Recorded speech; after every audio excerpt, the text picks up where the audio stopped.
If you're a regular viewer, you will know I'm forever going on about people flashing lights and the dangers, and this shows it perfectly. This is a viewer's clip, and watch closely the red car in front. Watch its number plate, because you'll see a flash. So who was my viewer flashing the lights to? Well, it was the blue car that's turning up ahead. But look at the pedestrians on the left hand side. How do they know that it's not meant for them? Well, they don't, and they walk out.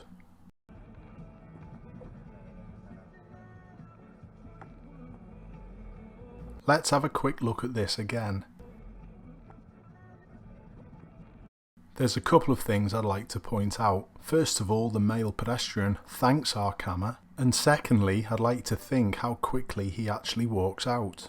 We're only a couple of frames past when the flash happened.